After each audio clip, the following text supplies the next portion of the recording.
Going back to school. You know, it's getting close to that time of the year that every kid dreads. Just take a quick look at your calendar if you don't know what I'm talking about. Oh shit. Here we go again. Yeah, school is right around the corner, and I already know a good majority of you guys are terrified about that fact. But don't worry, I'm here to help you relieve that anxiety by giving you some tips about going back to school and my own experiences. Alright, first we gotta talk about back to school shopping. Now, it's 2023, and I know for a fact no one's watching TV as much anymore, cause TikTok and YouTube killed that shit. But, back in my day, nah, I'm kidding. The back to school ads always just annoyed me, bro. Cause I'd just be sitting on the couch munching on a bowl of Cinnamon Toast Crunch watching me some Fairly Odd Parents, and all of a sudden an ad disrupts my important cartoon time to remind me that school is starting soon. Like, bruh. And tell me why in every back to school advertisement all the kids are happy-go-lucky, all excited for getting their school supplies and heading back to school. Like, no man, school is not something to be happy about. What kid is happy about going back to that hellhole just to listen to a teacher talk about pointless information for 8 hours straight and assign bullshit useless homework? No one, except Sheldon. Fuck Sheldon. But dude, I swear the child actors in these ads had to be held at gunpoint or something, man. I love going back to school shopping, yay! Hey Jimmy, I'm gonna need you to be happier, okay? But I'm trying my best. Don't shoot me! Yeah, I don't care, you better pick up your act or you're not getting paid. Like bro, when I'd go back to school shopping with my mom, I was annoyed at the fact that summer was over. I couldn't care less about the new backpack, pencil case, or binder I was getting. My ass didn't want to go back to school, but you would always see her friends going back to school shopping too at the local Walmart. And it was always nice to see and talk to people you haven't seen throughout the summer. And just a side note, if you were one of those kids who pulled up to school with the 64 pack of crayons with a sharpener at the back, I hate you. That was the ultimate flex back in elementary school, and I never had it. Now we gotta talk about drip. Now, if you go to a school that requires uniforms, you don't really need this information. But for most people that attend a public school, listen bruh. I'm a dude that preaches about expressing yourself, just wearing what you want, and not caring about other people's opinions. But man, sometimes you just gotta chill depending if you wear wild shit. Like, please don't pull up on the first day of school or ever in one of those 3D wolf hoodies, the galaxy hoodies, or the anime hoodies, bro. Like, hell nah, bro. Those are straight ass. Like, they just scream, yo, I'm musty as hell, I scare all the hoes, bully me, please. Like that, man. Like, you don't want to end up like Lil Bro. So please refrain from ever purchasing one of these hoodies for your own safety. Unless you really don't care, then do you, bro. And for shoes, bro, you can just keep it simple with a pair of white Air Forces, Vans, or Converse. Or if you're feeling a bit flashy, some Jordans. But try not to get robbed if you're bringing Jordans to school. Like, if you have to change shoes for gym class, keep them Johns in your locker. Cause hey, you never know what could happen. Some high schoolers be fiending for a lick. And don't be pulling up in some goofy shoes like the Mischief Big Red Moon boots straight from Astro Boy. Cause just cause they're trending and you see celebrities wearing them doesn't mean you got 'em, man. And dude, don't be that guy that just buys a ton of reps and only wears hypebeast shit like a full Supreme fit. Like bro, everybody's gonna know that they're fake and you'll just look like a cornball. Unless you're wearing the all black fit with the Ricks, then who am I to stop you? And make sure you get a good haircut. You don't want to have an ass haircut like a buzz cut or be bald. Now we gotta talk about going to bed. Now bro, trying to sleep the night before school is always impossible. Like, that shit is harder than finding a cure to cancer. And it's all due to the absolute garbage sleep schedule that most of us develop during summer. Like, during the summer, I'd be sleeping at the most illegal times, bro. Like, I'm talking 6 a.m. in the morning when the birds start chirping. That's when I would go to sleep. And I wouldn't even be doing anything important during those hours. I would either be watching YouTube or anime or playing video games with friends. And I remember this one specific time a few years back when I was going into the 9th grade. I was trying to go to sleep early, like at around 10 p.m. But I just couldn't fall asleep because my sleep schedule was so fucked up. And I was doing the most to try to fall asleep. I went from closing my eyes to staring at the ceiling for 20 minutes to searching up a YouTube video on how to fall asleep and watching it, to staring at the ceiling again, to searching up a 1-hour space documentary to get me tired enough to fall asleep. And yes, I actually did this and it didn't even work at all. I watched the full 1-hour documentary and it was around 5 a.m. at that point and I still couldn't fall asleep. So I just kind of threw my phone across the room and just stared at the ceiling. And eventually I fell asleep at 6 a.m. I had to get to school at 9 a.m. 3 hours later. Bro, what the fuck? So I got 3 hours of sleep, and those 3 hours zoomed by so fast like it was 3 minutes. And I went to my first day of high school tired as hell. Yeah, do not follow my footsteps, bro. Now we gotta talk about what happens on the first day of school. Now, not gonna lie, the first day of school is always boring as hell. You basically just get to your homeroom class, and your teacher gives you a whole summary of their backstory. Like, why are we getting a lore drop? We didn't ask for that. And they'll usually make the entire class do an icebreaker. Like, I don't think there's a single person in the world that actually enjoys icebreakers. Like, they're always so awkward. And I don't think anybody gives a shit about what each other did over the summer or any fun facts. Like, keeping it a stack, I'm just waiting for the clock to turn to 3 p.m. so I could dip. And your teacher would typically hand out everyone's schedule, and I would take a picture of my schedule because I would always end up losing my schedule somehow, or it would just get completely crumpled up in my backpack. And some students would take a picture of their schedule and make it their lock screen, which works as well. Cause dude, finding your classes at first is the most confusing shit ever. Like, you don't know the layout of the school, so it's like you're walking around a maze aimlessly. But eventually you'll get used to it and remember where your classes are, and your teacher will assign you a locker. Now at my school, a lot of people didn't use their lockers. They just walk around with their bags. But we still got assigned lockers, and the locker I got assigned, I kid you not, had Pennywise made with chewed up gum in it. Bro, what the fuck? Yeah, bro, I legit got assigned Davy Jones' locker, bro. Like, I don't know who would even dedicate their time to making that, cause it looked like they put a lot of effort into making it. And best believe that just gave me a greater incentive to not use my locker. And just a player tip to the menaces out there, just chill, bro, and don't cause anybody issues, including other students and teachers. Like, these days, I just see videos on social media of students acting crazy disrespectful to teachers to the point where they start fighting the teacher or they just quit their job. Right out the door. I won't ever be back. Like, we gotta start respecting teachers more, cause they're just normal people like you and I, and shouldn't be disrespected to the point where they just quit their jobs. Like, I feel like we need teachers more than ever, especially with how people in younger generations seem to be getting dumber and dumber as the years pass by. And this includes being respectful or nice to other students as well. Like, you don't want to be that one asshole kid that no one likes. You're just gonna end up with no friends, and your high school experience is gonna be lonely and mid. And a good way to meet people is through joining a club. And coming from someone who would join a club for a day and never be seen at the club again, in the back of my mind, I kind of wish I committed to at least one club. Cause who knows, I could have made an extra friend through the club or experienced something I've never done before. Cause it's not like I was doing much with my free time at home anyways. And on the topic of making friends, try to make at least one friend in every class. Cause it's gonna be rough just sitting through your classes not talking to anybody. You're just gonna end up hating your classes more, and making friends in them will make the classes more bearable. And if you really want to get good grades and be on top of your shit in school, you should try to incorporate a routine around school. This is more so for high school and university students, cause if you're in elementary or middle school, bro, just chill and relax, man. You're still at the age where school doesn't really matter. It's only when you get to high school where you should start to care more about school and grades. But you should try to create a schedule to manage your time wisely, and this is kind of hypocritical coming from me, cause my ass did not have or follow a schedule. I would just constantly procrastinate assignments, homework, and studying till the last minute. And that caused a lot of unnecessary stress for myself that I could have easily avoided by following a schedule. So just having a schedule to follow on a daily basis helps with maintaining structure in your day-to-day life. But if you don't care much about school and have other ambitions that you're working towards, that's also fine. School is not everything, and we all take different ways throughout life. Just make sure to stay focused on whatever it is that you're dedicating your time to, and always have a backup plan. And for the university/college people that are watching this, I only took a semester of university and dropped out. So I'm not really a good source to get tips from, but just make sure whatever you're studying, you actually enjoy it and it actually makes you money when you get your degree. Like, don't go picking philosophy as a major and wonder why after you completed the 4-year program, you can't find a job. Like, bro, do your research and pick something that pays well and is in demand that will make that college tuition money back. And another tip, just survive, bro. Like, you gotta have a schedule in post-secondary school, or else you're just gonna screw yourself over. Balance is key, and you're gonna wanna balance your social life, schoolwork, and hobbies if you wanna stay mentally sane. Donate. And I know this doesn't apply to more intensive majors under the STEM category like engineering, sciences, or math. And my best advice for people who are is, hey, good luck, bro. You signed up for it, remember that. Types of kids in high school. So you either really loved high school or absolutely despised it and never want to think about it ever again. But regardless of that, you meet a lot of interesting people during your high school experience. So let's discuss the types of kids in high school.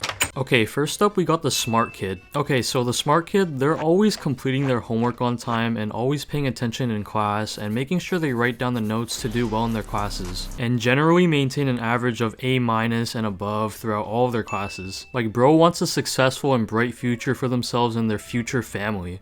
Most of the time, these kids are also very chill and will help you with homework and give you answers to help you succeed too. All in all, these kids are definitely people you would want to make friends with to help make your high school experience easier. Next, we have the athlete. So the athlete, they're on some sort of sports team for the school and usually pull up in Nike Tech fleeces or Adidas tracksuits to school. And they be pulling, you know? These kids are also the most tryhard kids in gym class. Like, you'd be in gym class playing a game of basketball and these kids would be playing like it's the NBA finals, pushing each other and like, goddamn, we're in 9th grade, my guy. But I feel like athletes get a bad reputation from Disney movies and shows for being dumb and bullies towards other kids. But not all of them follow that stereotype. A small bunch of them are chill and genuine people who are actually smart as well. But you'll still always have the stereotypical athletes at your school who are just and just make other kids' high school experience a nightmare to deal with. The next kid is the class clown. So the class clown, he's always cracking jokes in class and making the whole class laugh. These kids would always be having beef with the teacher or just enjoyed interacting with them and would go back and forth with them saying the most random stuff. Okay class, today we're gonna be dissecting frogs. Any questions? Yeah, I have a question. Like, what if the frog jumps out of the pan while I'm trying to dissect it?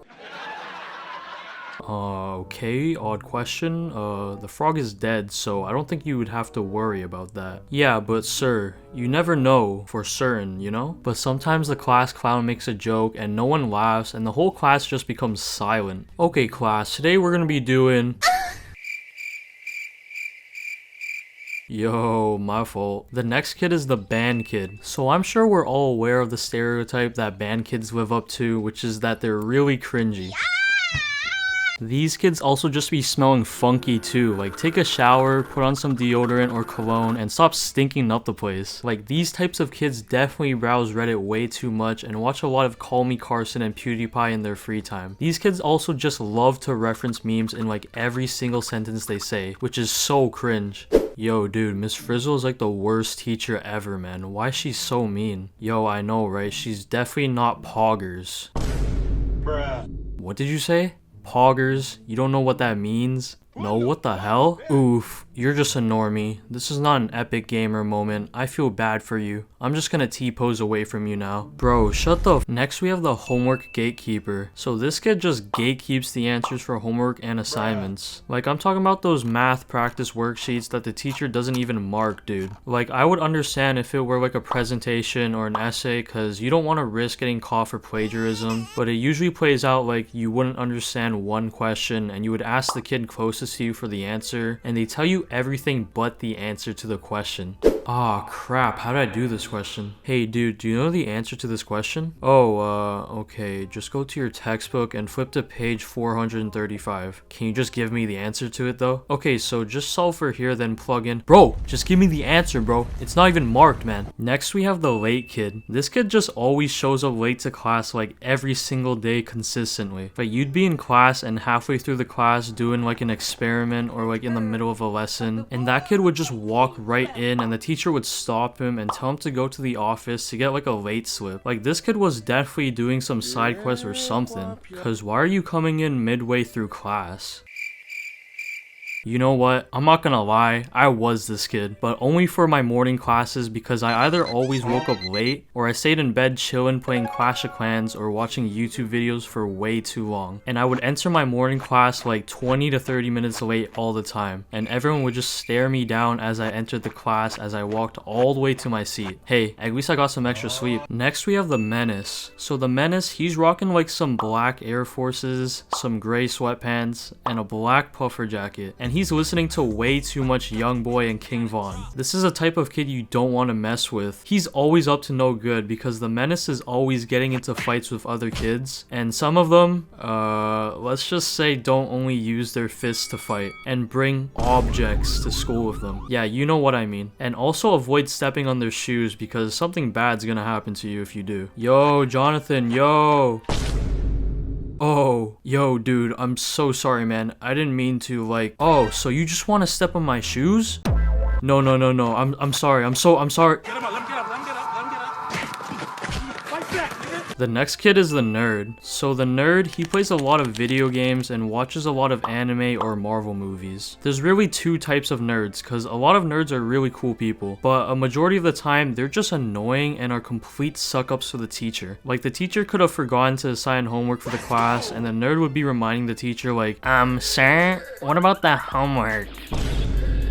Oh my god, bro. Oh, hell no, man. Like, bro, really, man? You couldn't have stayed silent about it and instead you want to ruin it for the rest of us? Come on, man. Also, a rare batch of these kids like to purchase and collect a lot of anime merchandise to use in their free time. So yeah, that's a thing to keep in mind. The next kid is the weirdo. So the weirdo, he's doing like the most out-of-pocket stuff for no reason. These kids love to show people like the weirdest things they found in their photo library. Like one time I was in a technology class and this guy showed me a video of someone injuring themselves. Like, what the hell, man? Why did you show me this, and why do you have that saved on your phone? Like, thanks for ruining my entire day and making me scarred for the rest of the week. Also, another thing to add is like some of these kids be beating it in class. Like, there was this one kid at my school who literally in the middle of English class started beating it, and like he finished in his hand. Like, what the hell? He even touched the doorknob with that hand. Like, bro, what's wrong with that guy? Some of my friends told me about this story and I just didn't believe it for the longest time, but it actually happened. Like, what processes through your brain to even consider doing that? Like, you're not real, man. Next we have the K-pop kid. So the K-pop kid has an unhealthy obsession with either BTS, Twice, or Blackpink, and that's really all they talk about. They just live, breathe, and eat K-pop. Some of these kids are way too obsessed to the point that they would commit crimes just to meet their K-pop idol. Like, I would go on Instagram and be swiping through stories and the K-pop kid would post like 20 slides of like a BTS member and would be like, oh my god, he's so cute, need him in my life. Like, stuff like that, and I'm like, okay, like, we didn't need to know about that. Also, some of these people like to write like fan fiction about like the members of the groups, and man, I'm not gonna even dive in on the weird stuff these people cook up. Like, some things are just best to be kept to yourself rather than shared to others, or else people would just make fun of you. Hey, y'all, come look at this.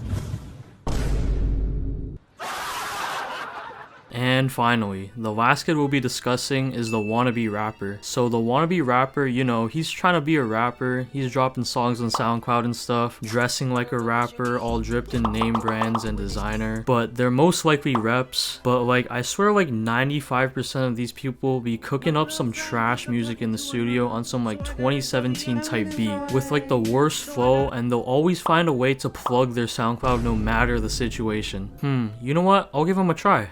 All this money on me make me wanna poop. This nigga is trash. Types of kids in high school, part 2. Now, you guys already know by the title, and with the love you guys gave to part 1, I just had to make another part covering more types of kids. So let's get into it. Alright, first up on the chopping block is the dumb kid. Now, of course, you know there are 4 main learning styles that are generally used a lot from teachers these days, being visual, auditory, reading/writing, and kinesthetic. Because obviously, not everyone learns in the same way. We're all unique and different in our own ways. But the dumb kid, man, I don't even know what style of learning he is, because he's not learning at all. Like 90% of the time, bro's just completely lost. Like, the teacher could be explaining the most simple concept, like how to isolate for X, and bro would be asking the dude right next to him, yo, what does she mean by isolating for X? Oh, alright, so you're just gonna subtract 2 on both sides and divide both sides by 3, and that's your answer. Wait, hold up. I don't understand. Explain in like the most basic terms possible. Okay, sure. So you're gonna move the 2 to the other side and it becomes 14 minus 2. Then to remove that 3x, just divide both sides by 3 and then you get x equals 4 as your answer. Wait, but why though? Bro, what do you mean why? Do I look like I created math? And this doesn't only apply to math, this extends to like every other subject. Like, dude's brain is just wired in a different way. Bro is the CEO of confusion. And I'ma just keep it a stack. I was this kid. Okay, next up we have the popular kids. So the popular kids generally were born into wealthy families and they were always repping the latest trendy drip, and they'd always be hosting the out of school parties at their mansion-sized houses. They are also very involved with school clubs, sports, and events, and were all in all very extroverted people and socialized with others very often. They were like the school celebrities amongst the entirety of your grade population, and the media portrays these kids as assholes and arrogant people, which is pretty accurate because a lot of the popular kids just have the biggest egos and think they're above other people just because they have a little school clout, which is pretty cringe. These type of kids are the type to have their life peak at high school, which is a fat L. But this doesn't apply to all popular kids, obviously, because at my school, a lot of popular kids were chill as fuck and were nice to people. But bro, they're doing crazy stuff over the summer. Hey, what did you do over the summer, man? Oh, so I went to my cottage with my family, went to Greece, I went to France. Oh, I also did an overnight camp for like 2 weeks. I went to Japan, and I went snowboarding on Mount Everest. What about you? Damn, what? How did you do all that in one summer? What the? I just been playing Minecraft at home. Next we have the Ghost. Now this kid, I have no clue what's going on with this kid. This is the kid that you always see on the attendance list for one of your classes, but you have absolutely no idea who they are, cause they never show up. Like when the teacher reads out the attendance, they just be skipping their name and saying like, oh, Jimmy's not here, of course. Like where is this man? Like my theory is he's gotta be hitting the greatest side quest known to man. Like he's probably helping Percy Jackson find Zeus's missing lightning bolt or something. Or he's traveling across the Grand Line to find the One Piece. And the only time you will see this guy is on graduation day. Like what? So you're telling me this dude hasn't been to a single class and he still got his diploma? Bro definitely used some sort of cheat code for his diploma, cause dude, I need to be put on this method. The amount of boring ass classes I could have skipped is immense. Props to this guy for doing the least amount of work and still graduating, to be honest. Next we have the stoners. Bro, these dudes are always just 24/7 baked out of their minds, and they just be vibing throughout the whole school day without anything ruining their vibe. I feel like there are two types of stoners, the lazy one and the Chad stoner. So the lazy stoner, their main priority in life is just getting faded. Like they'll be skipping class, avoiding their homework, and doing anything just to get baked. And that leads to them just failing their classes, which isn't ideal, cause you at least want to pass your classes so you won't have to repeat any classes for next year. Bro's basically trying to do a ruin your future speed run. And for the Chad stoner, getting faded just improves his productivity by like 10 times. Like that zombie allowing his brain to form some sort of new connections that just turns this guy into an absolute academic weapon. He'll be studying for hours and hours on end non-stop, just straight in the zone, and complete all of his assignments in like a single session. And bro would do his tests faded as well and still score like a 90%. That Za has bro on his Einstein shit. Okay, so the next type of kid is the furry. Okay, so I'm not trying to judge these people, like it's 2023 and people can wear what they want, act how they want, and just express their true selves. But like maybe I'm just not getting something, but furries be weird. Like I don't know, these dudes like to act like they are animals and create a persona for themselves.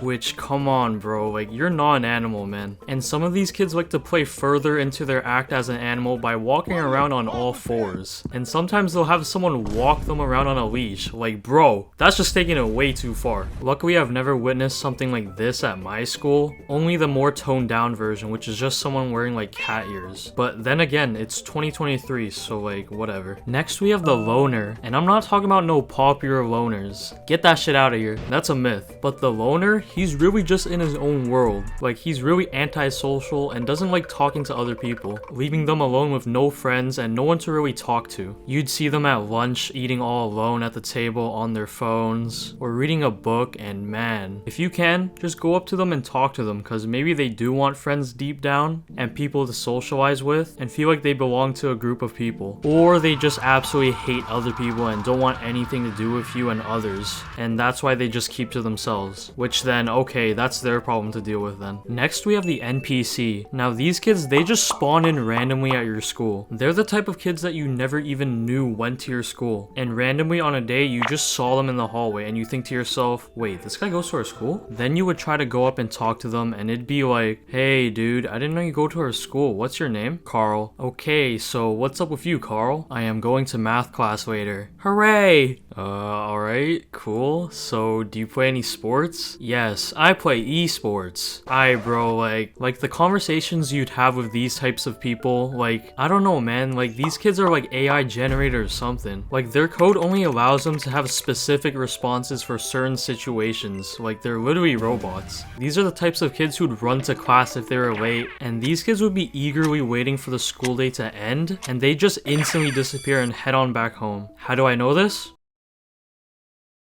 Oh shit, that's me! Next up, we have the goth kid. So the goth kid, they definitely stick out from your average crowd in a high school setting with their dark clothing, hairstyle which is usually dyed, and the absurd amount of piercings they have, and that specific goth makeup. Goth kids tend to listen to metal and rock bands, you know, like your average Deftones and The Cure enjoyers. And some of them are like obsessed with the devil emoji. So yeah, that's a thing. These kids tend to be either depressed or mentally ill, and this isn't a diss, it's just straight facts. They'd be talking to you about how life is so miserable and pointless, and they'd be posting some like emo quote on their Instagram story or a self-deprecating meme. Like, shit, that's cool and all, but it's war day and my clan needs my morale to be high and mighty for my attack. I ain't got all that time to be hearing all this sad stuff. My clan needs me. And lastly, we have the TikTok kids. Now, bro, I'm sorry to say this, but that's a powerful word. I mildly dislike these kids. These are the type of kids who base their fits on these TikTok style boards. You know, like the e-boy and e-girl fits. These kids will also be filming TikToks wherever they go. In class, at lunch, in an assembly, in the halls, in the bathrooms. Like, name any location in a school and they'd probably film the TikTok there. But bro, then you have the kids who walk up to random kids and start recording them and start screaming like, "Yo, get sturdy, yo, right now." Like, bro, now these kids are actual pests and need to hop off TikTok. It's just so cringy watching them do that because majority of the time the person's just trying to be left alone. Types of teachers in school. Teachers, man, a societal role that is granted to those who want to help educate and shape the future of every child around the world. Now, I'm gonna be honest here, there are a lot of good teachers out there, and there are some teachers that just got me questioning about how they even got hired in the first place. So today, we're gonna be discussing the different types of teachers that you may encounter in your academic career and my personal experiences with them. Alright, first let's start off with a nice teacher. Now, the nice teacher, there is literally nothing to hate about them. They are just an absolute kind soul. Like, you can tell by the way that they teach that they actually enjoy their job and have a great passion for educating and guiding the youth. Like, I remember like way back in kindergarten, I had a teacher, let's call her Miss Sandy. Now, Miss Sandy was actually the GOAT kindergarten teacher. She had amazing patience when it came to teaching children. Like, I'm gonna be honest here, a lot of kids when they're younger, they're just straight up gremlins. Like little devils on the loose just causing mischief and issues for the teacher. But whenever some disruption like this would occur in class, Miss Sandy would just diffuse the situation in a very professional way where it wouldn't escalate to a bigger problem by talking to the kid and acknowledging their frustration or issue, which is the correct way to do it. And in general, she made learning actually fun. Like, I remember I was actually enjoying learning stuff in school, like my damn ABCs, counting numbers, my addition and subtraction, and everything else. Like, she was an example of someone who I think had a real passion for teaching and actually enjoyed their time working for their degree and through teachers college. And as I progressed onto the first grade, I also had another nice teacher named Miss Mittens. Now, Miss Mittens had all the same qualities that Miss Sandy had, but there were just a few things that she did that stood out. Like, I remember in class, one of the kids was able to get a separate desk all to themselves away from the other kids that we call in the office. And this was because they had some sort of like learning problem or something like that. And I saw that, and I also wanted one for myself. So I asked Miss Mittens if I was able to get one of my own, and she allowed me to have one too. Hold up, looking back now, I don't think it was a good thing that I got an office. But anyways, no other kid in the class got one after that, and it made me feel special, you know? Like, literally. But another thing that she did that I remembered was that she taught me how to tie my shoelaces. Now, I'm gonna be honest here. I'm a slow learner and it takes me more time to learn things and get the hang of it. So I didn't know how to tie my shoes and I was really struggling trying to learn how to tie them at recess one time. And Miss Mittens walked up to me and gave me the step-by-step tutorial on how to tie them. She spent the entire 15 minutes of the recess teaching me the world-famous double bunny ear method until I got it myself. And I was just so happy that I could tie my shoes by myself and not have to ask someone to tie them for me. And man, thinking back now, now, that was just a wholesome memory, bro. Like, I should send her an email just to thank her for teaching me how to tie my shoes. Like, she's so real for that. Now let's talk about the dumb teacher. Now, dude, the dumb teacher will just have you questioning how the hell they even got hired in the first place. Like, how did they even pass college and get their degree? Like, it had to be some degree they bought off of Temu. And that's what I thought my grade 9 visual arts teacher did, because she was just really bad at teaching. Like, bro, she would just constantly lose students' work. Like, as a teacher, your job is to make sure you stay organized and, you know, maybe not lose students' work that you assign. Like, dude, this was an art class, so people would spend a lot of time on their assignments putting their all into their piece of art just for us to lose it and say, "Oh, sorry, I checked the art rack and it wasn't there." But I literally remember physically walking over to the art rack and putting my work there yesterday. Well, it's either you find it, redo it, or I'm gonna give you a 0. Bruh. Like, some kid could paint up some heat on their canvas like the Starry Night painting and her ass would still find a way to lose it. And I remember this one time we were assigned to make an animal cutout using plexiglass, tape, and scissors. And I cooked up a pretty good drawing of a bunny, you know, for my standards. So I put it on the art rack with my name written on it and everything so it could get marked. So the next time I have art class, she hands out rubrics of the marks to every student and I didn't get one back. So I asked her after, excuse me, miss, I didn't get my mark back. I handed in my animal cutout yesterday. Oh, I couldn't find yours on the rack. But I literally handed one in. I remember it clearly. Well, it's not here, so just redo it. I'll give you till the end of the week to hand it in. Oh.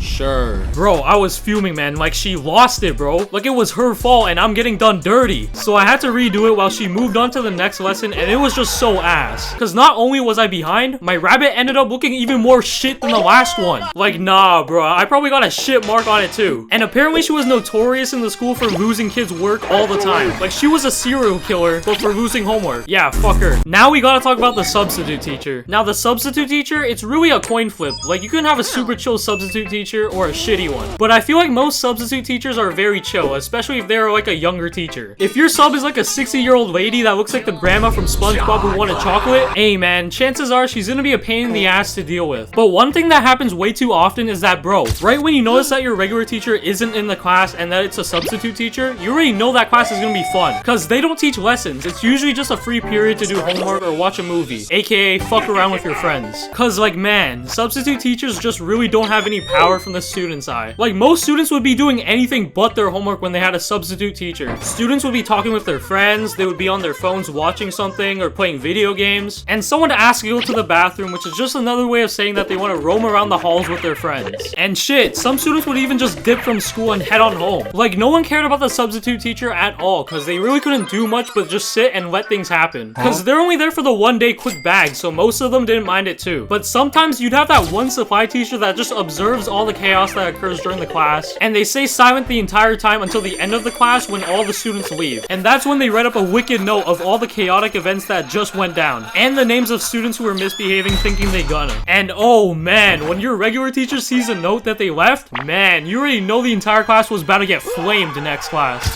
So I got a very bad note from the substitute teacher. You know, never in my 30 years of teaching has a substitute teacher left a note this bad. You guys are in grade 8. You all know better than this. Justin, Jamie, head outside to the hallway. I'm gonna have a chat with you two about your behavior. Bro, swear to God, man, when this would happen, my friend and I would just be looking at each other while our teacher was talking, and we'd just be holding in our laughs for dear life, bro. Shit was too funny. Next, we got the chill teacher. Now, the chill teacher is an absolute goat. Like, he doesn't take his job as serious as other teachers, which is great, because it makes him more relatable. Because those teachers that be on your ass 24/7 and have strict rules just make class way less fun. Unlike the chill teacher, he doesn't give a shit. Like, he'll straight up tell the class, "Alright class, so I'm not gonna constantly chase you guys down for late or unfinished homework. So you either take the due diligence to do your homework and hand it in, or you get a 0. Capiche?" Like, this was my grade 12 chemistry teacher. He was chill as hell. He would talk to students normally and not put on that whole teacher act. And he was also known in the school for being a DJ, which is cool as hell. He would DJ at school events and other events outside of school, and in his classes, I would just straight up be on my phone playing Battle Cats for the entire class while listening to music. And he was cool with it. He never once approached me to tell me to put my phone away or anything. And it's not like I wasn't doing my work. I was still getting my shit done. I wasn't like a delinquent at all. And he was also known for allowing students who failed the class to still pass the class. So he would just bump up their marks to 50% at the end of the semester. Which, dude, what an absolute G. Round of applause for the chill teacher. Now we have the hot teacher. Now, this is my favorite teacher out of the bunch for, no specific reason really. Like, they're just so nice, kind,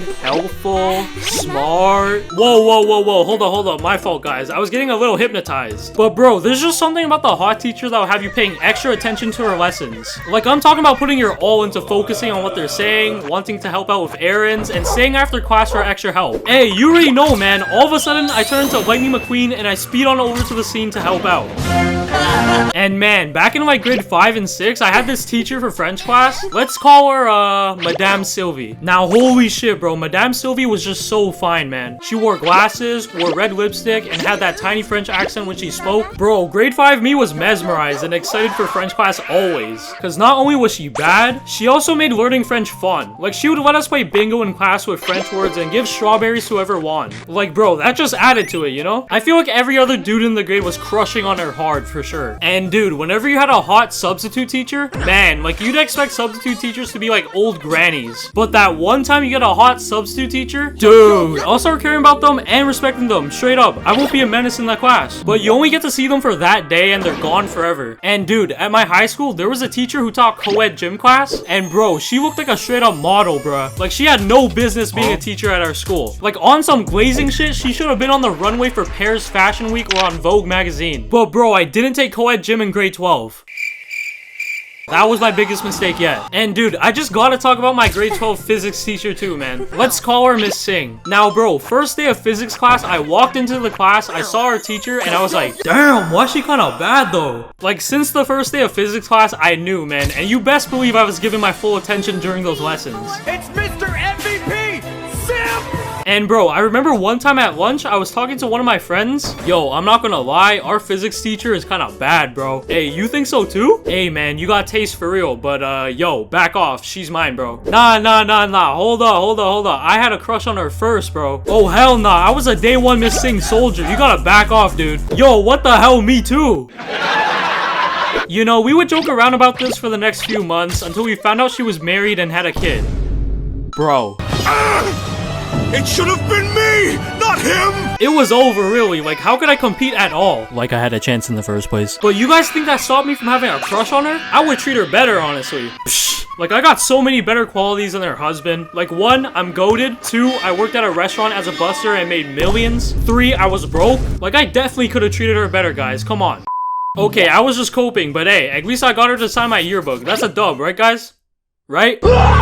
Types of teachers in school part 2. Okay, now I'm sure a lot of you guys were waiting for this, and there's still a few more teachers that we haven't gone over, so let's get into it. Alright, let's start off with the boring teacher. Now, this is a type of teacher that everybody just despises because they are the biggest yappers and cannot for the life of them make a lesson somewhat interesting or fun for the students to listen to. They're the type to just read off the bullet points of a slideshow and not expand upon them, and expect every student to know what they're talking about. And I have a personal experience with one of these teachers back in the beginning of 9th grade geography class. Now, let's call this teacher Miss Johnson. Now, Miss Johnson was an interesting teacher, if I do say so myself. Like, right off the bat on the first day of school, you could just tell by Miss Johnson's vibe that she was gonna be a boring teacher. She gave off the vibe of like a yoga teacher who was really into spirituality and that sort of stuff, because at the start of every class, she would make us do this activity called Rose, Rose, Thorn. And it was basically an activity where she would ask the class to share 2 things that they were grateful for and 1 obstacle that they came across recently. Which, to be honest, looking back now, seems like a wholesome activity to participate in. But come on, man. Do you really expect 9th graders, let alone 14-year-olds, to be grateful for anything? Man, the only thing I was grateful for back then was getting the fuck out of this class and heading to lunch so I could eat my food. So yeah, doing this with a bunch of dumb, naive teenagers probably wasn't the best choice. And man, I remember always dreading that class because not only were her classes boring as hell, I also didn't have any close friends in the class, so that made it infinitely worse. And to put the cherry on the top, it was my first period class. So for the most part, I would always just show up late to her class, and I would also sleep in a lot of her classes. She actually caught me sleeping in her class once and came up to me and just stared at me menacingly while the whole class watched till I woke up. Yeah, that was just a little embarrassing. She also had this funny rule in class where if you were to swear in her class, she would make you, quote unquote, take out the trash, literally and figuratively. So if you swore in her class, you would have to take out the trash can and empty it in the hallway outside. There was also this one time where she tried to convince the class how you can actually talk to trees. Yes,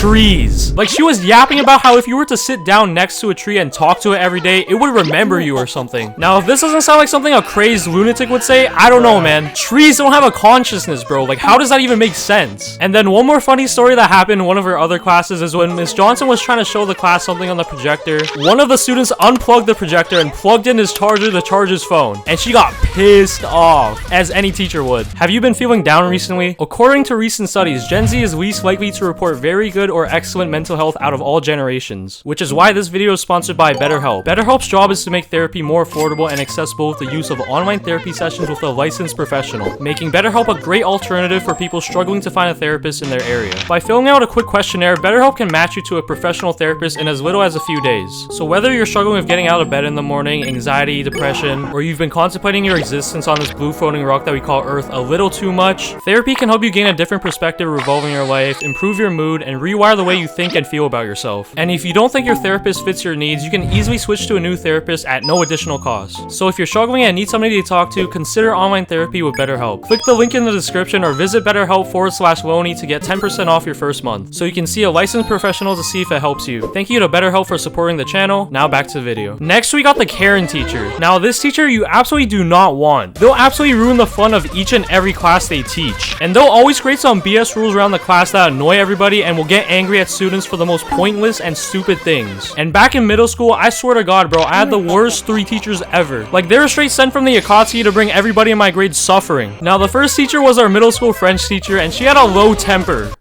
Fade. Low taper fade. You know what's crazy is that low taper fade, like, meme is, dude, it is still massive. Okay, seriously though, she just had a short fuse and would constantly get angry at the class. Like, I don't think a single student in the class actually liked her. And then we had our social studies teacher. She was more chill, but was also annoying as hell sometimes, because she assigned us a debate assignment where we had to get into groups and debate another group of kids on a specific topic. And the topic that we got was, should gym class be mandatory for students? And we were against it. So we had to find arguments that went against gym class being good for kids. Like, how stupid is that? Exercising is literally good for your body and mind and soul. There's literally no downside to doing exercises. So we had to scour the entire internet for points that could go against gym class. Like, we were down in the dumps, bro, looking through the most sketchy websites possible. Like, on one of the sites at the bottom, it just said Bob. Yes, just Bob. We were down bad as fuck for argument points. And after all that researching, the best points we came up with was accessibility issues for people with disabilities, the risk of injury, and some people maybe not wanting to participate in gym class. Bro, how cooked were we? People with disabilities, that's like a rare occasion. And the other 2 reasons are just straight up bullshit. So at this point, we just gave up because we couldn't come up with any good points. Because there wasn't any, which pissed our teacher off because we just stopped caring. Like, man, you assigned this and gave us this unwinnable debate. I honestly don't know why you're pissed. We should be pissed. So yeah, we ended up getting smoked in that debate, obviously, while the entire class watched. Awesome, 10 out of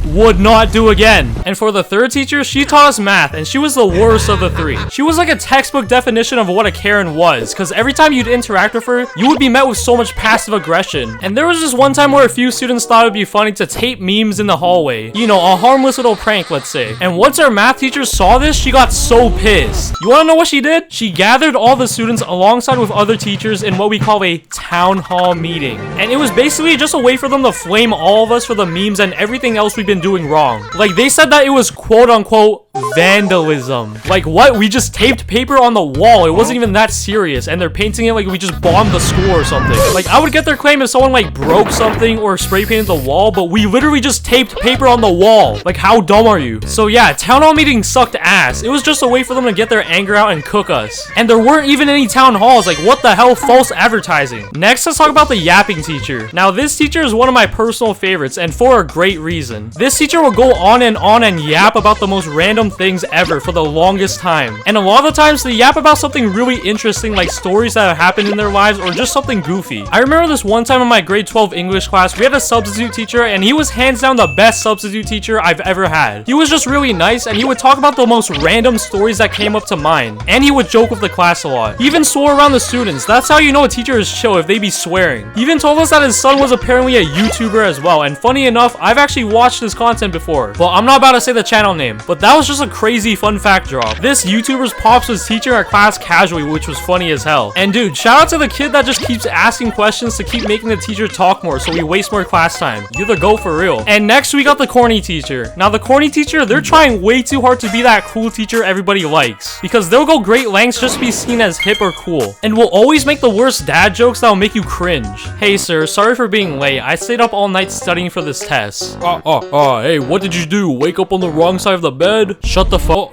Hey class, what is a math teacher's favorite snake? A python. I got another one. Why is a piano so hard to open? Cause the keys are on the inside. Wait, I got another one. Who's the king of the classroom? The ruler. Wait, I got one more. Okay, you get the gist. They're just doing the most and it hurts to watch. And finally, I saved the worst for last. We got the weird teacher. Now the weird teacher, they're on some P. Diddy timing, cause they're straight up preying on the student population, trying to lock in that pre-order, if you know what I mean. They're on that super senior type timing. And by senior, I mean retirement home senior. Cause like, what the hell are these teachers on? There was a situation that went down in my school in the past where one of the teachers was preying on students, and they even assigned like an inappropriate assignment for the students to do. I'm not gonna say what it was, cause that shit was disgusting and foul, but it was crazy. And that teacher got fired, obviously, but he should have been locked beyond them bars, cause he deserved worse for what he did. Like guys, please stay safe out here, and if your teacher is on some weird shit, report it to the office immediately. School gym class. Man, school gym class was just definitively the best class in school, man. Like every other class just couldn't compete with the GOAT that is gym class, except for this one. But a lot of wild things just occurred during gym class that just needs to be addressed. So today we're gonna be discussing the craziness that was gym class. Alright, the first thing we gotta talk about is the gym equipment. Now I'm gonna be mainly talking about the gym equipment that we would use from elementary school all the way to the end of middle school. So let's talk about these scooters, bro. Dude, right when gym class would start, all the boys would instantly rush to the equipment room to grab one of these Johns and just race each other across the gym. And some motherfuckers would even try to skateboard on them. I'm motherfuckers. And dude, the worst thing that would happen is when you'd roll the wheels of the scooter over your fingers. Like I'm out here playing it cool in case my school crush was watching. Yo, it don't even hurt for a guy like me though. Then you got the hula hoops. Now if using the hula hoops makes me fruity, then I guess I'm an apple. But yo, swear to God, I was doing some crazy tricks on it. Pause. But your boy was decent at hula hooping. Like I probably could have joined a circus if I really wanted to. And bro, tell me why doing this trick was just so fun. Like I don't know why it was so satisfying to throw the hula hoop and watch it just roll back to me. But then you got the stilts. And bro, these things were also dangerous, bro. Cause every time me and the boys would get them, we'd always try to race each other and see who would be faster on them. And dude, the amount of times I've fallen on these is way too much, man. I'm honestly surprised that I never broke a single bone in my life. But then you got the jump ropes. Now I was complete cheeks at jump roping, but we'd play this game called Helicopter with a jump rope, but you'd basically just spin the jump rope on the floor and get a bunch of people to get in and try jumping over it, and bro, whoever would jump wrong would get absolutely whipped. And we do that like big long jump rope and get a bunch of people to hop in as well. It was pretty fun. Then you got the dodgeballs, bro, and man, we couldn't use regular dodgeballs because they'd hurt too much apparently. So instead of using those, we'd use the gator skin softballs. And bro, tell me why these dodgeballs would always have a piece bitten off of it. Like who's the kid going around biting these things and why? Like do y'all want to contract some next disease? And bro, we play like a variety of versions of dodgeball besides the normal one. Like memory dodgeball, doctor dodgeball, king's court, bench dodgeball, president dodgeball. Like these were all banger variations. And everyone would take dodgeball serious as hell. Like their life was on the line. It was a straight war zone, no mercy type shit. Except the people who would just stay at the back and do nothing the whole game. They were just chilling. Then you got the beanbags. Now we'd play this game where you take beanbags from a pile in the middle of the gym, and then you'd have to steal from other teams to get the most beanbags. Pretty goated game. You got the plastic scoops where you just play catch with the homie or alone. The exercise balls, can't forget about those. Bro, no one would use them as intended, bro. Like apparently you were supposed to do like crunches or push-ups with them, but everyone would just bounce on them, and the teacher would get so mad at us. And of course the parachute. This thing was goated, bro. When the teacher would whip out the parachute, you already know the class was gonna be a banger, bro. We'd play games like cat and mouse, the parachute tent, shark attack. These were all goated parachute activities. Hey, if you know, you know, man. Now we gotta talk about the exercises. Now, bro, tell me why gym class throughout elementary to middle school was just daycare compared to what high school gym class was. Like elementary and middle school was all about the games and equipment, and high school was just straight conditioning for the most part. Like our gym teacher had us doing all kinds of exercises, like push-ups, planks, sit-ups, crunches, lunches, long ass jogs, suicides, like almost every class. Like, not gonna lie, it was a decent leap from the daycare gym classes we used to have. But he's the GOAT for actually making us go through that, cause bro actually wanted us to be fit and not Nikado avocados just laying around all class. But bro, I gotta call out some of the people in gym class during the conditioning sessions. Cause bro, last time I checked, when you do a plank, you gotta stay somewhat straight and keep your ass down. But you had motherfuckers putting their ass all the way 50 feet in the air like they were doing downward dog. Like, this ain't yoga class, bro. Then you had those dudes when the teacher would not be paying attention and they'd be lying down to the ground during push-ups, or during jogging, someone would just hide somewhere in the gym so they didn't need a jog. Like, bruh, not to be that guy, but like, gym class only benefits you when you participate. Like, you're not gonna die doing a few push-ups or jogging for 5 minutes. Like, do these motherfuckers not want to be in shape or be healthy? No, I can't do the push-up. No. Shut up, bitch, do the push-up. But I could sorta understand if you had gym class right in the morning at 9 a.m. cause bro, I had gym class first period in grade 10 and it was rough. I'd wake up at the early time of 8:45 a.m. and I was already off to gym class for conditioning. But bro, then I'd be musty as hell for the rest of the day throughout my other classes, and that was ass. Yeah, you know what, maybe first period gym motherfuckers got an exception. Then you got the sports. Now, the best gym class sports by far had to be soccer, basketball, and volleyball. Like, when these were the sports we play after conditioning, every dude was hyped as fuck to play them. But bro, we gotta talk about the tryhard gym sweats, bro. Like, these dudes just made gym class sports not fun. These people were just way too competitive, like the game was gonna get them drafted to the NBA or the FIFA World Cup. Like, bro, this grade 9 sports game ain't gonna get you drafted, bro. Let's just keep it a stack. So bro, I would try my best to sweat on the gym sweats just to shut down their ego, cause these dudes need to pipe down. Like, I remember this one kid in my gym class during basketball, bro would just throw a fit cause his team wasn't performing as good. And he'd be like, "Yo, my team is so trash, man. Oh my god." You could see like the tears building up in his eyes too. Like, bro, it ain't that deep, trust me. This game is not gonna have any effect on your life moving on forward. But I gotta touch on swimming class. Now bro, swimming at 9 a.m. in the morning was so rough. Cause bro, I just woke up like 15 minutes ago and now I gotta jump in some cold ass water. Not exactly a great combo. But bro, being in the deep end of the pool was so ass. Like, I hated it so much. Cause I would have to constantly tread water when doing those lengths, which was so tiring. So I would stay around the middle area where it wasn't that deep, and man, our gym teacher made us go through hell doing a bunch of lengths. And he would make us jump out the pool and make us do push-ups for like 15 times in a row. Hey, I'd be lying if I said that didn't tire me out. It exhausted the hell out of me. But it was all worth it cause we'd play water polo after or create a water vortex as a class. But then you got the fitness test. Now bro, the fitness test in elementary and middle school was actually fun. You'd basically just do some track and field events like long jumps, standing long jumps, sprints, and stuff like that, and then record your results. But bro, the beep test was some buns, bro. Like, every time I'd walk into class and the teacher would say, "Alright guys, today we're doing the beep test," I already knew it was over. Like, that test would tire the hell out of me. Cause like, I wasn't the most athletic, but I'd say I was slightly above average for my athleticism. But best believe, this test still had me looking like a fish fresh out of water. Then you got the swimming deep end test. Now bro, if you failed this John in front of your entire class, bro, it was over, man. It's gotta be the most embarrassing thing, bro. Like, the test isn't even that hard. You just swim like 4 lengths of the pool. But bro, I gotta come clean. I failed that John in front of my class before back in grade 9.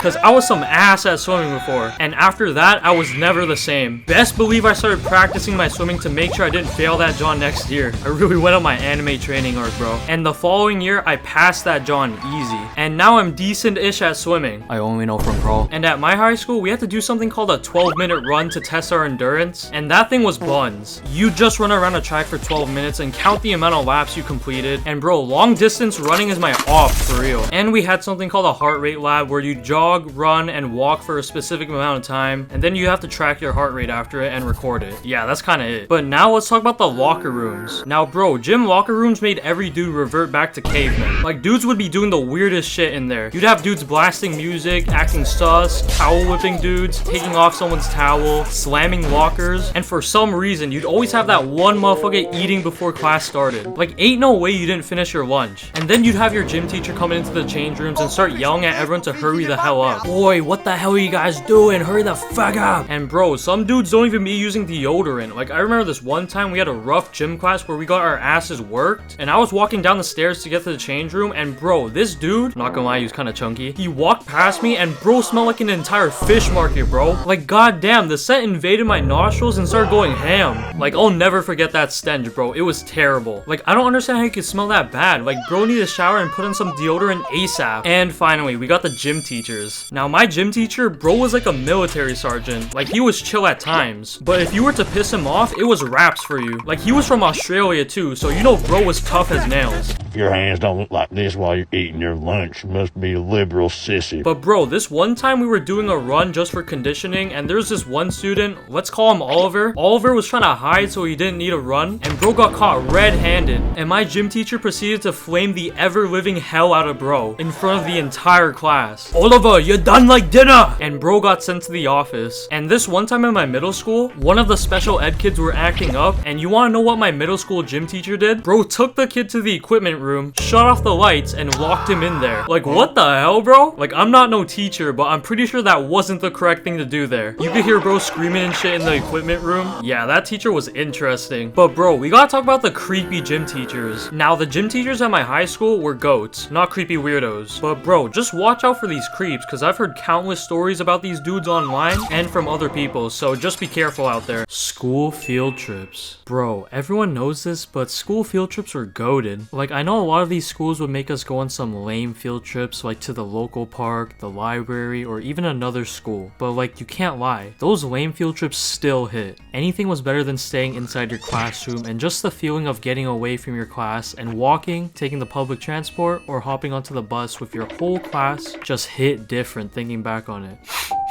I'll miss it, man. So today we're gonna be reminiscing on one of the best things that came from school and my personal experiences with them. So whenever our teacher would announce to the whole class that we'd be going on a field trip, the entire class would start getting hyped as if Super Hot Fire dropped some nasty bars. Boom, bam, bop, bada bop, boom, pow. Then the teacher would hand out the forms to all of us, and when I would get home, I would instantly give it to my mom for her to sign it and give me money to pay for the field trip. And I'm not gonna lie, these schools were taxing for these school trips. Like a youngin' like me back then could only afford 10-cent pixie sticks from the corner store. Why is the school taking so much money from me? I wasn't a young baller like that. But yeah, I would hand in that form and be eagerly awaiting the day of the field trip. And bro, when the field trip day came, I'd wake up like I was in some sort of Disney movie. The sun was shining, birds were chirping, I'd walk downstairs to see some delectable breakfast to eat, and then I'd be happily off to school. But when I wake up nowadays, I just want to go straight back to sleep, man. Life was just hitting different on a field trip day. And when we arrived at school, we'd be chilling in the classroom waiting for the rest of the class to arrive. And when they did, we'd leave to head over to board the school bus in a single filed line. Bro, and sometimes on these field trips, we'd be accompanied by a few of our classmates' moms, and they'd either be super chill or be straight up feds, bro. Like they'd be on your ass at all times. Hey, get off that rock. Hey, don't wander off, stay with the group. Stop talking too loud. Shut up, bitch. Like basically anything you do, let alone breathe, these Karens will be on your ass like 12. Like goddamn, I didn't know I was playing GTA 5 with 5 stars on me at all times. I gotta go call Lester. Like just let me explore, man. I'm a young kid and we're like programmed to explore around and discover things. Stop being such a lame. Then let's just talk about how the school buses absolutely sucked. Now the buses, sometimes they'd be absolutely trashed with garbage everywhere, or sometimes they'd be somewhat clean if you were lucky. But most of the time, it was kind of disgusting, and don't get me started on the smell of the school buses. You know, maybe I just haven't adapted to the scent of school buses, cause throughout my life, I've probably only been on a school bus around 10 to 15 times or so, because my house was close enough to the school so I could walk. But dude, I don't know how people handle the smell, cause it smells so artificial and it makes me sick to my stomach. Like it smells like a bunch of rubber mixed with gasoline or something. But bro, the amount of times I've been on a 3-hour bus ride somewhere and I'd have to deal with that stomach turning smell is way too many. many. And it doesn't help that you can't even open the windows, cause the teachers wouldn't allow you to. So we'd all just be suffocating in that chemical waste air. Like, swear to God, if I could, I would have pulled up with the entire gas mask just to not smell any of that. You know, I feel bad for like the students who have like motion sickness, cause like not only are they just nauseous throughout the whole bus ride, but they also have to smell that stank ass air. Like, someone needs to start bringing some Febreze to school so we could start spraying it all over the bus. And something else that always bothered me was the absence of seatbelts. Like, if regular cars and trucks have them, why don't school buses also have them for extra safety? Like, what if you get into a car crash and you won't have a seatbelt to prevent you from flying straight ahead? Like, that's just a one-way ticket to the graveyard. Alright, but enough about school buses. We all know they suck. Let's talk about some of the best field trips I've gone on, starting with a farm. Now, everyone has most likely had that field trip where you guys went to a farm to spend the entire day, and they were just always the best. I'm pretty sure I've gone to this farm like 4 times throughout the time I've been in school. It was just that goated. Now, there was a lot to do at the farm. We went picking strawberries and raspberries, and in the fall we'd pick gourds and pumpkins. Our whole class went on a ride on a tractor. We explored the cornfield maze they had. We fed some farm animals, and I remember I tried to feed some chickens in a pen through the fence, and one of them bit my finger. Ah, what the fuck? Bro, that chicken wanted the smoke from these 7-year-old hands back in the day, man. And the best thing they had to be the haystacks. So they had this designated area where a bunch of haystacks were placed around, and the entirety of my class would start playing tag on the haystacks, which is probably up there in the top 10 most fun childhood experiences. Bro, thinking back now, running and hopping onto those haystacks in the nice summer weather was just enough for my 7-year-old self, man. Oh, how the times have changed now. The next field trip we'll talk about is an 1800s village. Now, this village was basically a recreation of what villages looked like back in the day, and we were also learning about pioneers in class, so that's why we went on this field trip. And as a kid, it was really fun exploring the entire village and looking at the difference in architecture of the buildings, especially with my classmates. And they also had all the staff in the village dressed in the 1800s drip to help further immerse us in the realm of the 1800s. And man, people in the 1800s had no drip back in the day, let's keep it real. As like an elementary schooler, I had more drip. The village also had a little zoo where we'd watch some goats, cows, and chickens just chill. Oh yeah, and the lunches we'd have on these field trips were basic as hell, like a sandwich with a juice box and an apple. But hey, they still hit, man. Overall, a pretty good field trip. Now let's talk about one of my top 3 favorite field trips that came from school. And it was a science center. It was basically just a big science museum that had a lot of cool stuff and activities. I've been there like way too many times back in the day, cause the school just knew it was a banger field trip. And your boy was a big Bill Nye the Science Guy fan, so of course it was gonna be a banger trip. Bill Nye the Science Guy.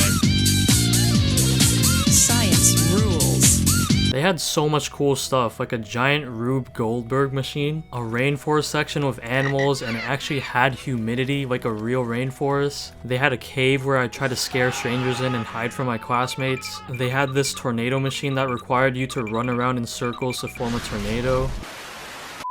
This electric ball thing that looks like a Fortnite Rift to Go. And of course, like every museum, they had a gift shop, but I could never buy anything because a young lad had no money. So I would just look at all the merchandise they sold while crying on the inside. Bro, I could keep naming stuff, but we'd be here all day. Hands down, definitely a top 3 field trip that I've experienced in my elementary days. It was a haven for all kids to explore, play, and learn about science, which was cool and fun. The next field trip I'll discuss is an overnight island school. Now, this one was goated. So basically, our whole class stayed overnight at a school on an island for the duration of 3 days. And we basically did fun educational activities each day we were on the island. We shared dorms with another school, and you already know what happens when you see another school on a field trip. Swear to God, it's on site. I'm making my girlfriend.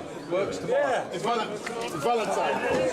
At least that's what each student is thinking in their heads. Nothing would actually happen. So just to list a few activities, we went to a haunted lighthouse, and the activity host told us scary stories.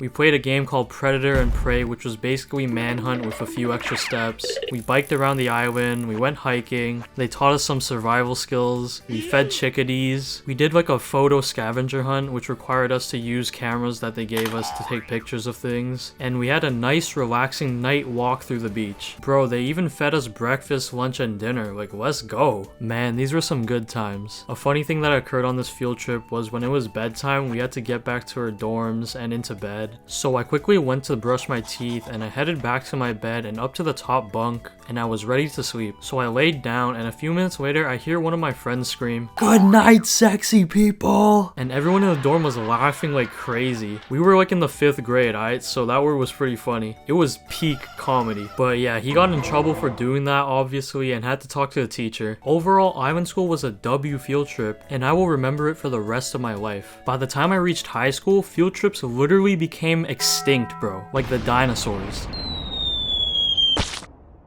They just never appeared again, which sucks cause it meant I was in the boring ass classroom more often, and we couldn't experience any fun high school field trips and make more fun memories. But you know, it is what it is at the end of the day. School bathrooms. Man, school bathrooms have to be some sort of anomaly in our universe, cause the absolute strangest things are going on in them. Once you step foot in the bathroom, you don't know what to expect. So let's discuss the peculiar activities that occur in the school bathrooms. First off, let's just address how disgusting school bathrooms are. Bro, once you open the door and step foot into the bathrooms, your nostrils are immediately met with a stench mixed with dookie, piss, and farts so foul that it could kill somebody. That stench has me holding my breath and plugging my nose the majority of the time I'm in the bathroom. The bathroom floors are also always disgusting and littered with toilet paper and food wrappers. Like almost all bathrooms have these industrial sized garbage cans, and you're telling me dudes can't even throw their trash into it? Like how can you miss? How's your trash even ending up on the floor, bro? Then you got the mirrors in the stalls always having engravings of drawings with either a knife or marker. Like whose emo ass is doing all that? And don't get me started on the toilets, bro. Students be leaving the toilets looking foul, bro. You'd walk in a stall and you'd look at the toilet bowl and see it unflushed with piss, poop, a mountain of toilet paper, and blood, and doo-doo stains on the seat. Like there's no way I'm using that stall, bro. I only went number 2 at school when it was an emergency. I usually always hold my poops throughout school until I got home to poop, cause I knew school bathrooms were nasty, and it's just more comfortable going number 2 at home rather than in a public bathroom. But if my stomach was hurting and I felt that gut-wrenching feeling in my abdomen, you best believe I'm using the school bathroom, or else I'm literally shitting myself in the middle of class. There's no way I can hold that in for the rest of the day. And one time this exact situation happened to me. So I was chilling at lunch and I really needed to poo. So I went to the bathroom and opened the stall, and bam, I saw the worst sight ever imaginable. Bro, I almost puked, swear to God. I just slammed the stall shut and used another stall miles away from that one. Seeing that had me scarred for the rest of the day. I was seeing visions of the scene of the crime wherever I looked. It was bad. Bro, people need to learn how to flush, bro. Like, it's really not that hard. And even when I get to poop in a semi-clean stall, tell me why the toilet paper is always so thin. Like, I'd be damn near using an entire roll of toilet paper just for one wipe. Otherwise, that shit's gonna rip, and I mean, hey, at least I had some sort of entertainment while pooping in the form of drawings of penises on the stall doors and other drawings. Look at the penis on the stall door. And let's just mention the bathroom doorknob. Bro, when I would exit the bathroom, I would be doing anything but trying to touch that thing. You don't know what people are touching throughout the whole day. Our hands be contracting all sorts of bacteria as the day goes by. And you think I'm gonna open the bathroom doorknob, which is already located in one of the most disgusting places on earth? Oh, hell nah. So I would just either grab a bunch of toilet paper and use that as a barrier between my hand and the doorknob, or I'd use my feet to open the door, or I'd use my favorite method of all time, waiting. Now, the art of waiting takes a lot of skill and precision into it. So let me just educate you guys and bless you guys all with the methods that will help prevent you from touching that disgusting doorknob. So I would just stand there and wait till another student comes into the bathroom, and I'd be like, yo, thanks bro, and I'd walk right out of there. That's it. That's the whole method. Kind of an asshole move, but you know, you gotta think smarter, not harder. Now let's discuss what the weirdos would do in the school bathrooms. So you got them bathroom menaces that would just terrorize people taking a deuce. Like, these people would be banging on the stall doors, splashing water over the stalls, closing the lights, and doing anything to make people taking a shit feel uncomfortable. Here's an example. Been so long since I caught someone. So you wanna play the quiet game with me, huh? Well, I'm always here. Now let me in. These type of dudes would also wet up some toilet paper and roll it up into balls and throw them at the ceiling, making them stick, which is downright disgusting. Like, what if one of them falls in your head while you're trying to take a piss? Straight up menaces, bro. And then let's just talk about the weirdos that are just straight up out of pocket. There'd be some weird dudes that just be straight up pissing all over the bathroom floors. Like at my elementary school, dudes were pissing all over the floors, on the vents, and even in the station where you wash your hands. Like, come on, man. That's just taking it way too far. And I can't be the only one who doesn't trust the soap dispensers, cause I've heard stories of weird kids doing unspeakable things to the soap dispensers that I don't even want to say. Like, I still use the soap, but I'm just a little sketched out, cause what am I gonna do? Pack a bottle of soap to school? You know what? Maybe I should do that. That sounds like a really good idea. And then you have the kids who be pulling their entire pants down to their ankles just to pee. I think you know who I'm talking about. But one time I really needed to pee, and I went to the bathroom, and as soon as I opened that door, I saw a dude's bare cheeks at the urinal, and I just instantly left. Like, I didn't need to pee no more, bro. And I've never witnessed this, but dudes be choking the chicken in the bathroom. Like, man, some of you guys need to chill. Like, y'all can't wait until you get home to do that. Like, it's gotta be in school. And sometimes you have people who be spending their entire lunchtime in the bathroom stalls. Like, please choose somewhere else to eat your lunch, bro. Like, I'm telling you this for your own safety. Cause it cannot be healthy to be breathing in all that doo-doo air for a whole hour. It's gotta take at least 5 years off your lifespan if you're doing it consistently every day. Like, just eat in the hallways or a classroom for your own safety, man. Now let's discuss the activities that occur in the school bathrooms. You would have kids skipping class to go to the bathroom just to spark it up in there with their homies. Same goes for the kids who vape, and that bathroom would just be completely hotboxed. And you'd have those kids who are hustling and dealing some substances to other kids like Tylenol, Pepto-Bismol, grass, you know, stuff like that. The school bathrooms are these kids' property. Like, they have full ownership over them. You'd walk in and see like 6 of these dudes getting turned in the bathrooms. And of course, we can't forget the fights that happen. Kids would be straight up having a fight club in the bathrooms with an entire crowd watching them brawl it out like it was KSI versus Logan Paul. And the news of the fight happening would spread across the school like wildfire, and you would always have the kids who record the fights, but it's always recording the worst angles and like in 180p. The dudes recording the fights really need to step their game up and show up with one of these so we can get some 4K footage of the school fights. Then you got the kids who be stirring up a barbershop in the bathroom. These kids will be giving other kids some fresh cuts in the bathrooms and getting people right with the fades, or he'd be absolutely doing people dirty with the cuts. Dude was really on his entrepreneur grind set at school. Now let's talk about how TikTok absolutely made school bathrooms worse. You'd have those kids who'd be recording TikTok dances in the bathrooms. Like, come on, man. I'd rather see the group of stoners and vapors than those kids doing their TikTok dance as I walk by them to take a piss while cringing. Just ruining my day for no reason. Then you have the school thought giving free vocal lessons to everyone. And then you have the infamous TikTok trends that took over the school bathrooms. People were really having bathroom functions and concerts in there. Like, who would partake in such a thing?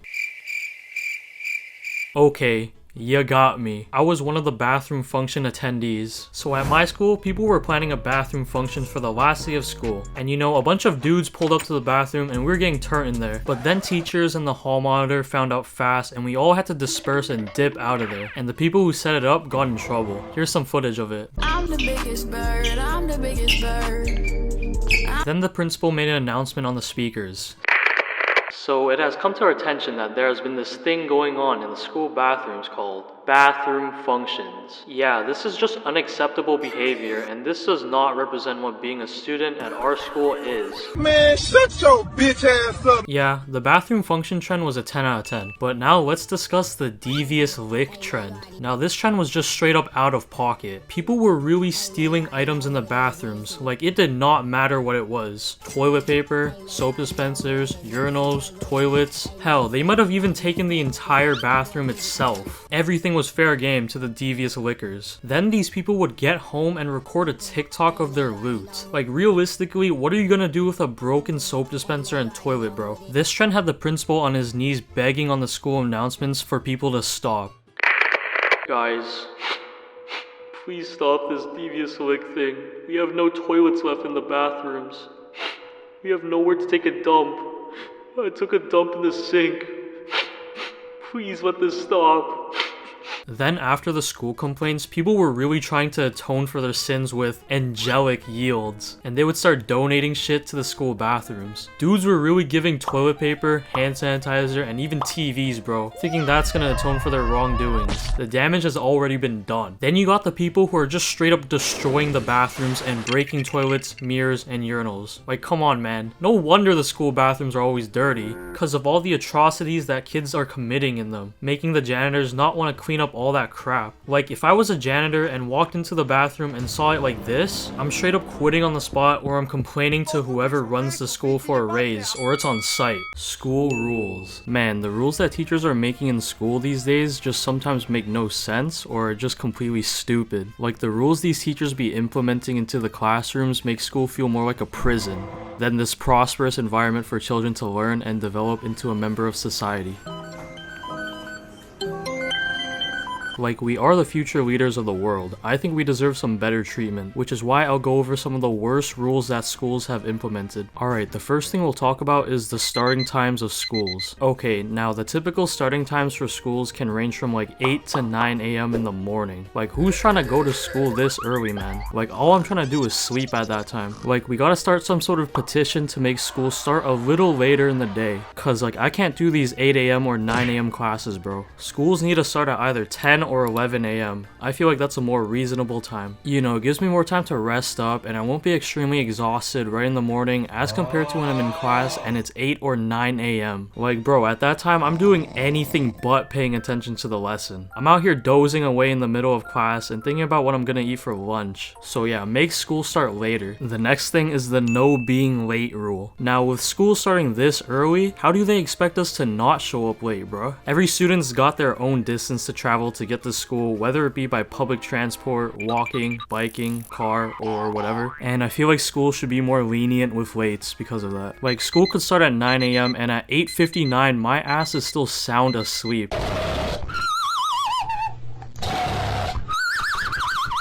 Then the teachers create punishments for being late, like giving you detention or calling your parents. Like, come on, bro. Like, what if I actually had an emergency that made me late that time? Or like I missed the bus or something out of my control happened. Like, that's not fair and it isn't warranted a punishment at all. But like, you know, I'm always a busy guy, so like I'm always late to my classes cause like I'm just such a busy person who's always working, getting stuff done, shaking hands. You know, like I'm always on the grind right at the crack of dawn, you know, always using my time productively and efficiently. The next rule we'll talk about is the bathrooms. Now tell me this, why is it that I'm required to ask the teacher if I can go to the bathroom? Just think about that for a quick minute.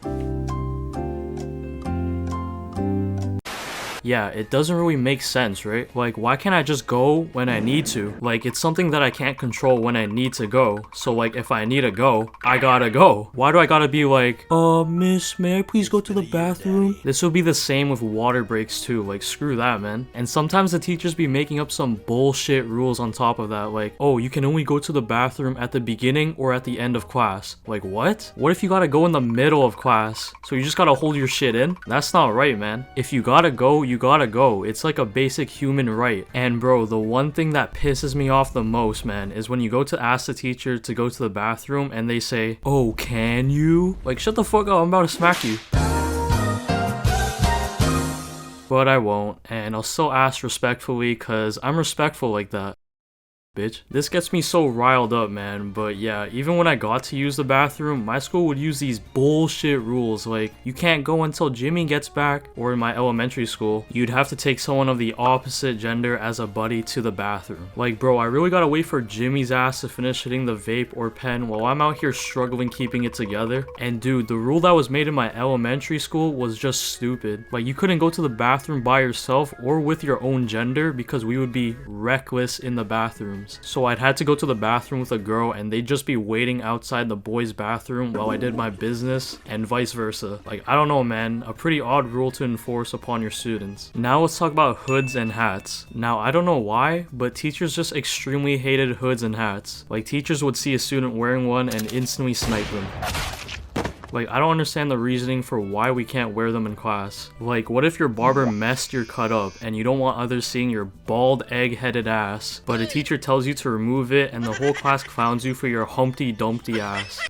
Like, now your day is ruined and you'll just be known as the guy with the fucked up cut. And teachers be saying like, oh, I can't see your face. Oh, I can't identify you. Oh, I just want to see your face. Like, bro, these are not good reasons at all. Like, hats and hoods don't cover your face at all. They mostly cover your head and ears. Like, you can clearly still identify me amongst my classmates. So those points regarding identifying students is invalid. So what's the real reason, eh? If there's any teachers watching, let me know. The next rule is no electronics. Now, bro, especially in this day and age, this rule is just plain dumb. Like, we be doing basically every assignment on the computer these days. Like essays, Google Slides for presentations, coding, spreadsheets, Google Classroom. Like, most things we do nowadays typically involve the use of electronics. So I feel like banning them in the classroom is kind of pointless, because they are very useful in the classroom when used right. And kids are gonna bring their phones and electronics to class regardless of the rules, so it doesn't really make a difference if you ban them. And teachers do this because it helps students focus better, which I guess is true. But let's be honest, more than 90% of the information that teachers feed you is completely pointless and you will never need to use in your entire life. So hey, I'ma stay playing Subway Surfers and bumping that heat in class.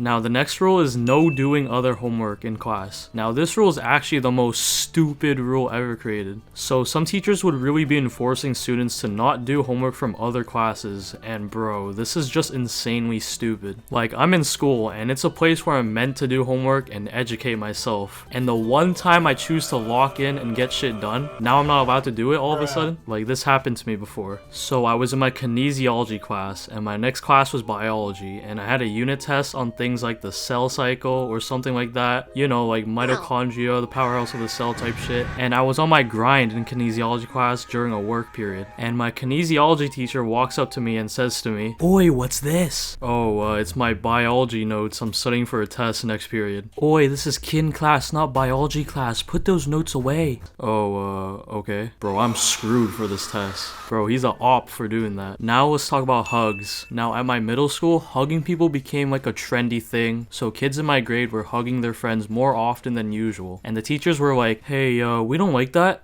so it's banned now." So hugs became banned at my school and was portrayed as like an act of sin. Okay, let's just take a bit to Google the definition of a hug. Alright, let's see here. Hug definition. Squeeze someone tightly in one's arms, typically to express affection. Now just imagine the type of evil, sinister people that would even come to think of banning something that is meant to show affection to people you know. Yeah, you probably thought of someone like this.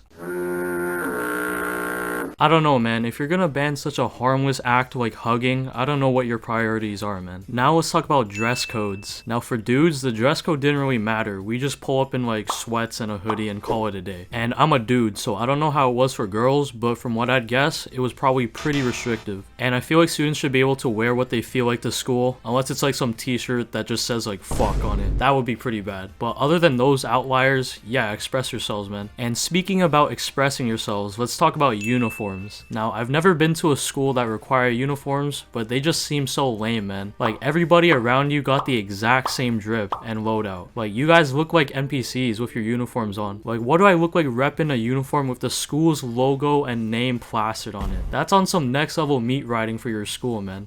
Like, you like your school that much to rock the entire loadout? Hey, you do you, man. And don't get me started on the prices. These schools are straight scamming you, bro. Like, why are schools making you pay upwards of $100 to $600 for a uniform that probably cost them like $10 to make? Like, I'm not paying all of that for some mid. I'm not trying to get finessed out here. Next, let's talk about school drills. Now, the main drills being the fire drill and the lockdown drill. Now, for the fire drills, they are just stupid and unrealistic. Like, if a full-blown fire is happening in the building, these teachers be expecting us to form a single filed line and start walking down to the exits. Like, huh? If there's a huge inferno ablaze in the building, I'm A-train, bro. Like, I'm out of there running for my life for the exit. And I bet I wouldn't be the only one. And for lockdowns, man, like, why is the best idea for schools to have students stay inside the school when there's a school threat? Like, bro, the last thing we want is to be in the same building as them. Like, break a window and run or something, man. Why is hiding in the corner the best course of action? Like, it's either I'm dipping out a window, or I'm gonna juke his ass in the hallways, or I'm gonna make my childhood dreams come true and strike back on the school threat and beat his ass. Like, all it takes is one laugh or one fart and you're screwed.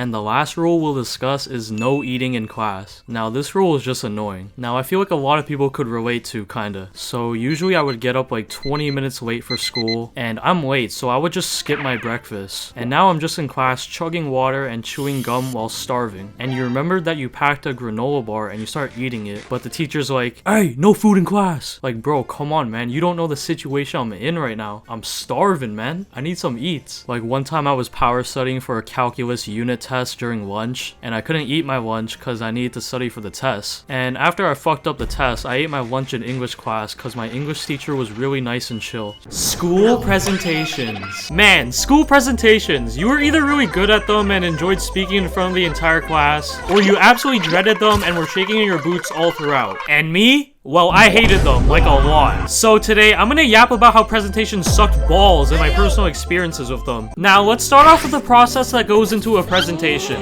Now, as a person who absolutely hates presentations, I also hate all the work that is required to create one. Like, first of all, presentations usually occur in classes that have more of a writing element that goes into it. Like English class, every science-related class, social studies, and business classes. Which are all pretty damn boring, except science, just because you get to be hands-on and do experiments in those classes, which are fun and interesting. But for the rest of the other classes, they are boring as hell. Like 99.99% of the time, your teacher in one of these classes will assign the class some boring topic like the significance of Shakespeare and his contributions to the English language. Like, really, bruh? Like, first of all, my boy Shakespeare passed away like way back in the 1600s, fucking 4 centuries ago. How is he still playing a role in my life? Like, the dude is long gone, bro. Like, let it go. And after you pick or get assigned your topic, you then have to begin the research process. Arguably the shittiest part, because doing research on a topic that you have completely zero interest in is worse than being tortured. Like, I would do anything in my power to procrastinate researching and jotting down notes. Like, the presentation could be due in 3 weeks, but best believe I'm chilling for a good 2 weeks before I even look at the rubric or the empty Google document I made. And then after my little 2-week vacation of forgetting that I have a presentation due soon, I get reminded about it through friends at school talking about it in class and think to myself, oh shit, maybe I should get to starting that assignment. And after I spend hours researching and scouring the internet for information to jot down, you then have to get to the third stage,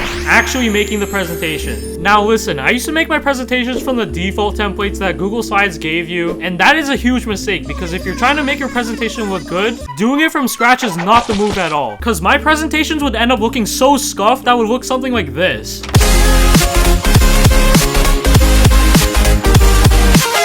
And they would look like this from elementary school up until grade 10 when a friend told me about a website that helps make your presentations look really clean. And no, this is not a sponsor. I'm trying to put you guys all on game. So the website is called Slides Go, and they just have a bunch of Google Slides templates that have a bunch of neat graphics that are all organized and aesthetically pleasing to look at. So when you do a presentation, the class doesn't have to look at an abomination of a presentation like this. Alright guys, so today I'm doing a presentation on why cyberbullying is bad and why you should stop doing it. Alright, let's begin.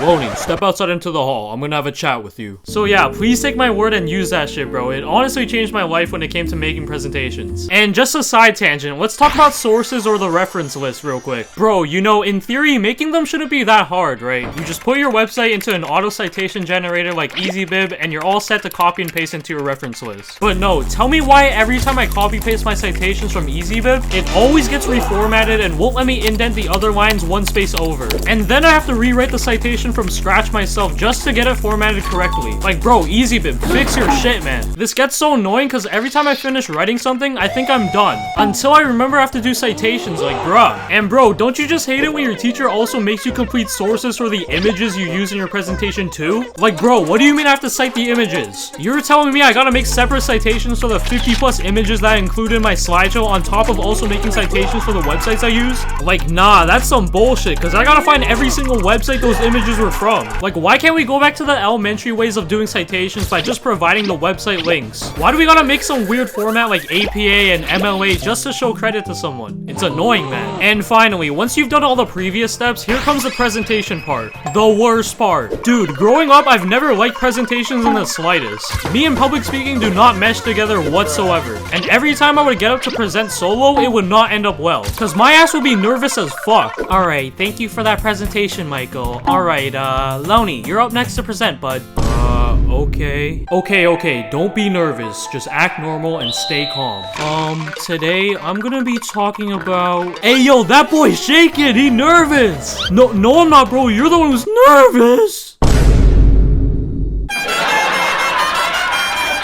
Yeah, never was a huge fan of doing presentations solo, so I would always want to present last. But the problem with presenting last is while everyone else in the class gets it over with and presents, you are just sitting there waiting as the anticipation and lingering thought of you having to present sits in your mind rent-free. And now, you kind of wish you presented earlier, but then again, presenting first takes a huge amount of balls to do. But ultimately is the better thing to do, because when you break it down, presenting first gets rid of all the nerves earlier so you can get it over with and chill for the rest of the class. And the teacher will mark you easier because you're the first person to present. There's not really a benchmark for your teacher to compare your presentation to, so she'll definitely grade you easier. And when I realized this, I started wanting to present first more often, because it honestly just made more sense. If you like presenting last, you're a psychopath who loves the thrill of the game, I guess. Alright, now I'm gonna share some personal presentation stories that happened in my past. Alright, let's start off with the most fun I had with a presentation. Okay, so this occurred around the time when I was in the 6th grade, and it was for language class. And we got assigned to do a presentation where we had to summarize a book, and also list the important characters in said book, and explain their significance in the story, while also making a drawing of the character. And I remember walking into the library looking around for a book as I saw other kids already walking out with their novels of like Harry Potter and Percy Jackson, while I was really not in the mood to read a novel with 0 pictures in it for my ADHD ass brain. So I kept searching and came across one of my favorite book series, Captain Underpants, and I just knew I had to make my presentation on it. And I worked my ass off writing the entire summary of the book and all the character descriptions and drew my character because it was actually fun to do. And I also prepared all my cue cards and practiced presenting in front of the mirror. You know, I did all my reps of presenting. And when it finally came to my presentation day, I was feeling still nervous as fuck because shit, I did not like presentations at all, man. But when it got to my turn to present, the nerves were still there, bruh. But as I walked up to present and started talking, the nerves calmed down because I was talking about a book series that I actually enjoyed and it was just smooth sailing from there because I got like a 90 on the presentation. And then I remember back in like the 10th grade in my civics class, we were assigned to create our very own political party with its own propositions, and we were able to work with 2 other classmates. And luckily, I had my 2 homies in my class, but you already know working with your homies on a group project usually doesn't end well. Best believe no one is doing shit for the presentation until a day before the due date. And that's what happened. But dude, our presentation was just so dumb because we named our political party the Cheese Party. Ain't nobody on earth taking the Cheese Party seriously. And we just had some ridiculous propositions on it, like increasing the minimum wage to $50 an hour so everyone could get rich, ending world hunger, and getting rid of all the diseases in the world. You know, average Joe shit. But it was a fun assignment to present nonetheless. And also in the same class, I remember we were put into groups at our tables, and I don't remember exactly what our teacher assigned us, but we had to write something and present it at our table groups while she watched and marked us. And I remember coming into class ready to present and shit, and one of my friends, he literally didn't even do the work, and I was like, damn bro, yo, after I present, I got you, man. I'll give you my paper. I bet. So I get done with my presentation at my table, and I see our teacher starts walking towards my friend's table to start the next round of presentations, and I'm like, oh shit, he's so fucked. But then by a damn miracle, the class phone starts ringing and our teacher starts walking towards the phone and out into the hallway to pick it up. And that was my opportunity to strike. So I quickly bolted out of my seat and ran towards my friend, handing him the sheet, and quickly ran back to my seat like nothing happened. And our teacher came back into the room to start off the next round of presentations, and obviously my homie like paraphrased my shit on the spot, but you know I had to clutch up for the homie. And you know, the funny thing is, I remember in next class, we got our marks back, and dude got a better mark than me, bruh. Like, I'm the one that clutched the fuck up, and he gets a better mark than me? That's crazy. And we cannot forget having to do a presentation while your homies are in the crowd. Like, it's nearly impossible to be serious while doing a presentation while your friends are in the audience. Like, I remember in my business class, we were assigned to do a presentation on influential Canadian entrepreneurs. And my group and I were doing a presentation on Tim Horton, the GOAT. And while I was trying to say my lines, I got my dumbass friends smiling in the crowd and trying to make me laugh while giving me the death stare. Like, bro, I just can't help it but laugh, man. My mark may be going down, but my jolliness level's going up skis.